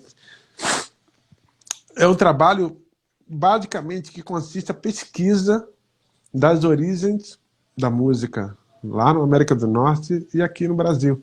A influência africana no blues, no jazz, na música popular americana e aqui também no Rio, no Brasil, principalmente aqui, né? A gente teve aqui o samba, chorinho, no Nordeste a gente teve a influência percussiva com Izexá, Nordeste mais na Bahia, Nordeste, Ceará, o Baião, o Mazagão e tal. E eu me juntei com dois malucos que chegaram assim para mim, Vinícius, nós queremos fazer nosso autoral. E você é o cara mais preparado, porque você já conhece a gente e você toca, né? Enfim, esse é o mais recente, mas eu passei aí pela NSB, Nós Somos Brazucas, um trabalho super legal de rock 80, 90 brasileiro. Fiz um trabalho bem legal com eles, puxa vida. Eu era produtor executivo, quem diria, vendia show deles. E aí, em 2016 a formação caiu, eu falei, não, Ana Paula, eu vou entrar nessa banda aí, porque agora é minha hora, agora é minha vez, né? Fizemos shows de motoclubes, festivais, fizemos especiais ao tributo a Raul Seixas, 25 anos. Estudei muito contrabaixo do Paulo César Barros. Enfim, aquele Precision bem carregado e tal, isso aqui. Foi uma primeira experiência com contrabaixo que meu pai escutou nos anos 70 e 80. Então foi uma troca que eu tive muito forte com ele. O vocalista desse trabalho tinha um super material sobre rock rural, influência de 14 bis, Flávio Venturini, a pegada mineira, né? Ele é super violeiro, guitarrista, mão cheia. Alisson Alves, forte abraço para vocês. E, são mais ou menos 4 anos aturando esse magrelo aí. E esse cara criou um trabalho chamado Os Volkswagens, que é uma mistura da influência do Fusca vinho dele com a nossa música folk, não folk brasileiro, que é o rock rural. A gente misturava o rock rural com blues e tal. Enfim, surgiu várias experiências autorais, eu acompanhando o trabalho dele, ele acompanhando o nosso trabalho de composição. E no meio dessa loucura toda veio B2, que entrou com o pé na porta, já temos exposição internacional, acabamos de ser classificado no festival Toca Que Eu Te Escuto, saiu o resultado agora com o Sérgio Brito, né, o tecladista. Parabéns. Estamos seguindo Parabéns. aí, primeira fase, né? Enfim, mas fizemos um ano de shows de festivais de blues, festivais temáticos bem legais pela região sudeste aqui, principalmente no Grande Rio. Não conseguimos sair ainda, São Paulo, Minas, Espírito Santo. E, cara, estamos aí investindo tanto na produção do próprio conteúdo, porque a banda se aparece como uma dupla, e eu como músico convidado. Então eu estou sempre olhando para os dois, estou sempre fotografando os dois, sempre filmando os dois. Então eu estou mais fora e mais dentro possível. Algumas pessoas, inclusive, me perguntam, pô, mas você não aparece nos materiais? Mas é uma dupla sertaneja, digamos assim, né? Eu apareço na banda, eu não apareço na foto, mas eu tô lá. Aí lançamos aí um pré-lançamento de uma música autoral e Como chama? Enquanto, né, com Adriano de Fone temos o duo de 2 contrabaixos que a gente solta algum material na internet, mas Eu já vi. é sempre o trabalho de acervo, né? A gente está relendo as próprias músicas que a gente trabalhou, que ele lançou. Por exemplo, lançamos de Encontro das Raças, uma música do 9º disco deles. É a primeira música e a música que dá nome ao disco. Exatos 10 anos após o lançamento, peguei a data aqui no HD, fotografei o show de lançamento na Sala Baden-Powell, Copacabana, para quem não conhece. Falei, pô, essa música é muito forte, cara. E é um riff que eu nunca consegui tocar. Pô, eu nunca consegui tocar isso até agora. Eu vou tocar e vamos postar no Dia dos Pais. Fizemos. Então, não tem como negar essa coisa de pai e filho, né, cara? tocar e dividir, né? Ele me deu tanta informação, agora a gente está devolvendo esse tempo investido, né? Isso para mim é sensacional, não tem preço, não tem preço. Muito bom. Legal, Vinícius. Bom ouvir você contando tantas histórias, né, e tantas referências da sua experiência, vasta experiência aí com esse mercado da música, né? Enfim, desde o underground, né, ao instrumental, e é interessante ver como você tem essa visão geral, né, universal da música, né, das diversas tendências, mas também de como acontece todo o processo produtivo, né, enfim. E acho que isso é muito legal. Eu queria que você já ministrou alguns workshops, né, isso. Eu queria que você falasse um pouco também, já que você está falando justamente dessa questão de transmitir, de passar o conhecimento. Como é que você trabalha nesses workshops? Durante a minha passagem pela Escola de Belas Artes da UFRJ, eu conversei com alguns professores sobre a ideia de montar uma espécie de uma incubadora dentro da própria universidade que reunisse profissionais criativos que soubessem trabalhar com uma imagem de semiótica, que é um estudo, né, de percepção sensorial, enfim. E a minha aplicação desse trabalho era muito intrínseca à música. Eu trabalhava, eu escuto um disco, eu tenho uma referência de memória visual que foi feita por outros profissionais que eu não conheci. Então, ou seja, é sempre uma questão, né, retroalimentada, né? E falo, isso aqui tem uma certa visualidade, né, sonora, vibração, enfim.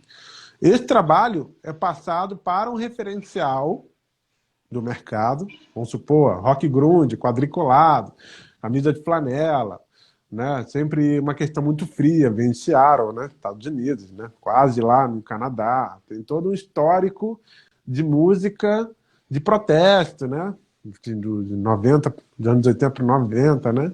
Enfim, de repente você cria uma identidade visual baseada em todos esses elementos que são inerentes ao estilo musical daquela música, daquele CD, desse projeto.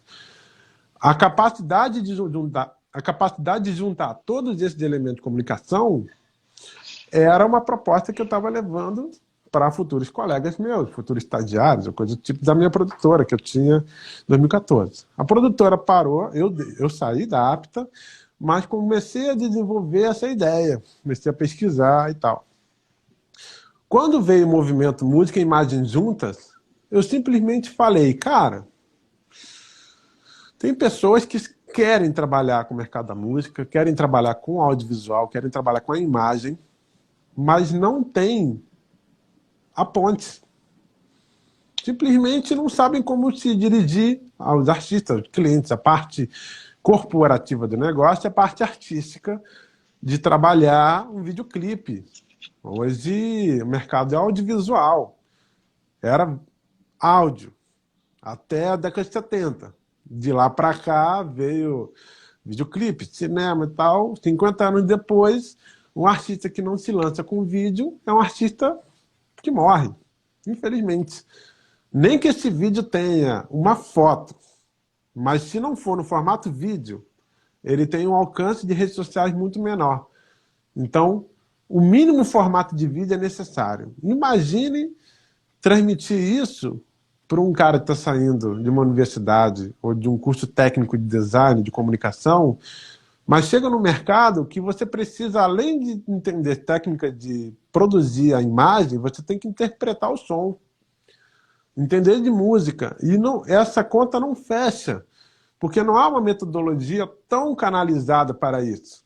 Então, eu simplesmente sentei e comecei a escrever um programa de um workshop que falasse exatamente como eu faço.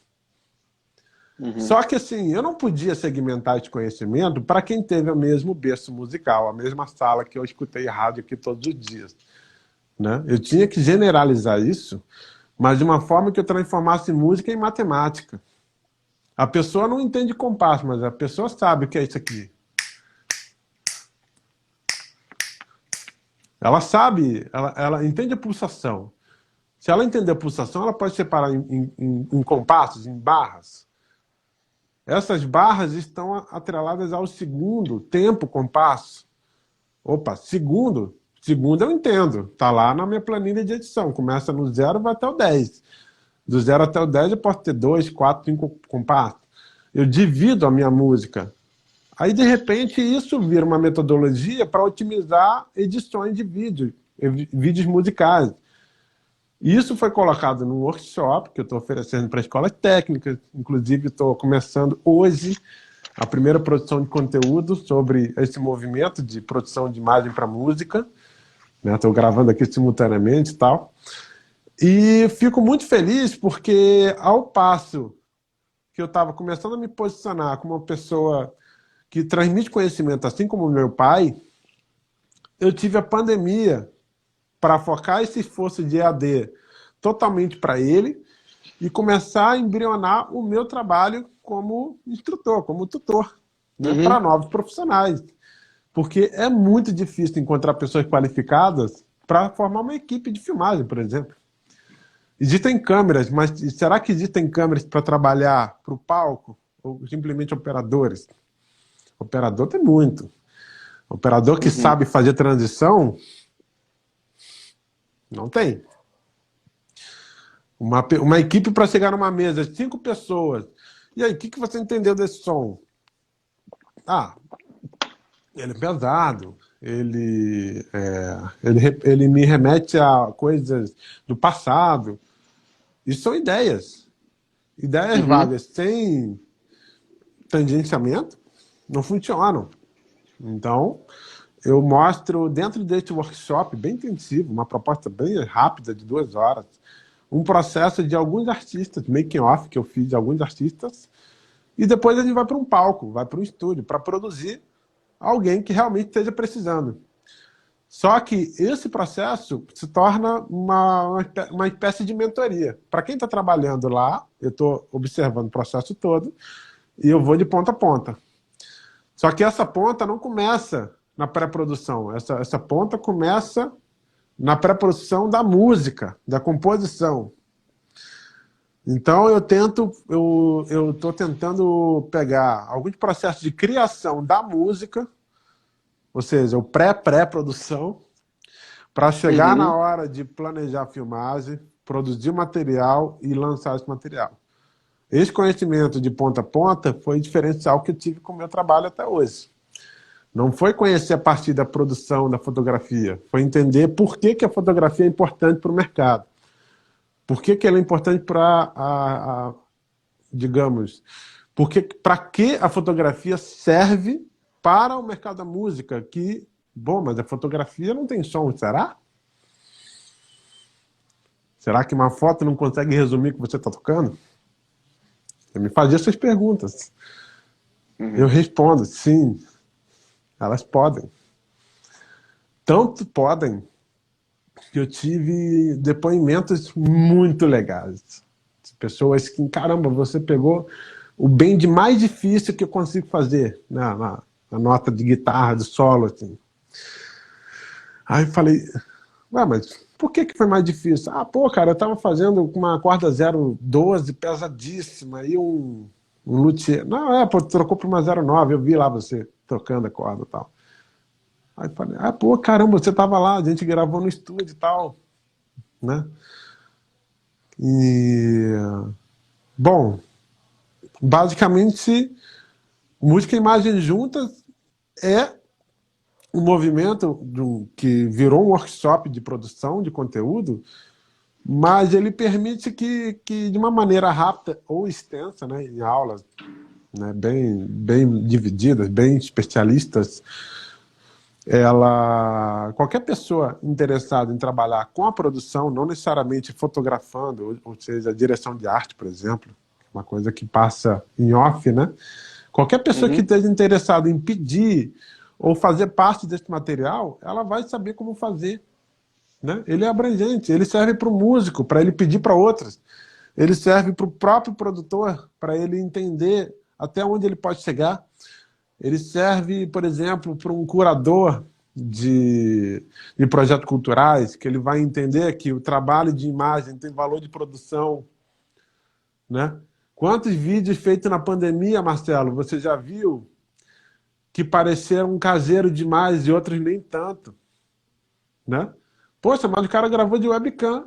Gravou com uma webcam. E aí? E aquela tua câmera 4K, 8K de 15 mil dólares que você tem, ela é capaz de fazer isso? É capaz de fazer, mas a câmera filma. Mas quem finaliza, né?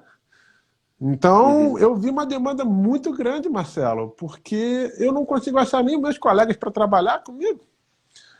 Imagina a nível Brasil, a nível de mercado, né, cara? Tá muito competitivo e a gente fica rateando em coisa que não é feita ainda com nível legal, assim, para internet. Ou é uma mixagem ruim, ou é um corte que deixa o cara com sono. Aí eu falei, cara, bom, vamos fazer reciclagem, né? Vamos trabalhar conteúdo do conteúdo. Aí comecei a documentar as gravações. A Uniclans, Santa Catarina, John Miller, também de Santa Catarina, Adriano Gifone aqui também, a gente fez o making off do disco. Mazeron, a gente trabalhou muito lá no começo, no lançamento do primeiro CD, só que ele só foi realmente lançado 8 anos depois. Foi um trabalho assim de acompanhar no ensaio, virei um quarto elemento da banda. Isso é muito legal, né? Você ser considerado parte do projeto do lado de fora. Você ser aquele cara na passagem de som que ele pergunta, pô, e aí, como é que tá o som? Pô, tá, a guitarra tá alta. Abaixa ali. Atrás de você. Depois a gente vê no PA, né?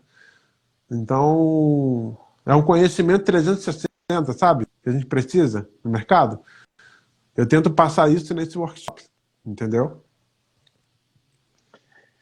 Legal, Vinícius. Muito bom ouvir você. Assim, o tempo tá voando, né? Infelizmente a gente já está se aproximando aí. Daqui a pouco, menos de 5, um pouco mais ou menos 5 minutos aí para a gente ter que encerrar. Mas eu queria que você passasse os contatos, né? Como é que as pessoas que quiserem fazer esse workshop, como é que elas procuram? É pelo seu Instagram? Como é que elas fazem contato com você? Bom, por enquanto eu estou analisando demanda, estou entrando em contato com escolas, principalmente a IATEC. Faço um grande abraço aí para o Luiz Helênio, Fabrício, toda essa equipe maravilhosa, Carlos Pedruzzi, grande PA aí da turma da Bossa Nova, Álvaro Nascimento, mago da produção executiva, né, de shows de eventos, Alza Costa, enfim, todo mundo ali da IATEC. Estou fazendo aqui mexã, se você montar, se você me permitir. Estou aqui divulgando uma das escolas mais importantes que eu conheci, com a qual a minha história profissional se cruzou muitas vezes, com a escola e com alunos da própria escola. E foi muito legal. A IATEC completou 21 anos agora, em 2020, 20 anos ano passado, né? Foi um grande evento que foi o Prêmio Profissão de Entretenimento, se não me engano, acho que foi a 5ª edição. E estou recebendo e-mails, estou fazendo uma análise assim, de demanda, estou recebendo sugestões, né, de músicos, estou vendo de que forma agora com marketing digital que a gente pode fazer isso 100% online, entendeu? Não estou apenas dependendo dos artistas ou do mercado, eu estou simplesmente catalogando o fluxo do meu conhecimento de aprendizado e como eu posso oferecer isso para novos profissionais, para novas pessoas.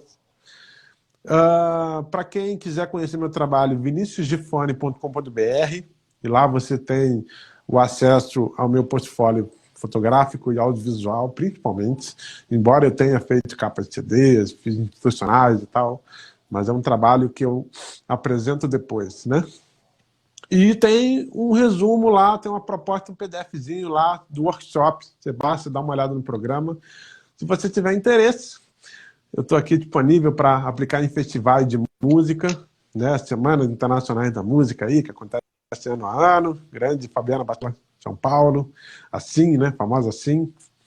Enfim, Estou aberto a workshop, estou aberto a quiz, né? Seja virtuais ou presenciais, futuramente espero que estejam aí. E trabalhos, enfim, em campo, né? Que é onde a gente vive, né? A gente vive na estrada. A estrada é bom, mas voltar é melhor ainda, né? Então, estou aqui, enfim, firme e forte, com muita energia para a gente conseguir avançar nesse trabalho e seguir adiante, né? Que é importante.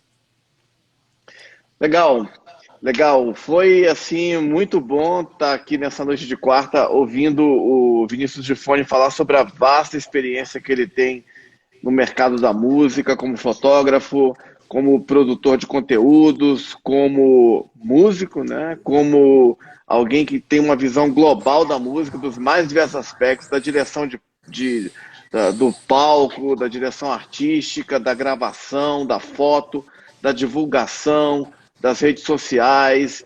É um aprendizado importante que você passou para a gente nessa noite. Queria agradecer a todas as pessoas que estiveram aqui hoje, mas agradecer especialmente ao nosso convidado aí por essa apresentação fantástica sobre o seu trabalho. Parabéns, Vinícius, te desejo muito sucesso aí com o seu trabalho, que renda muitos e muitos outros frutos.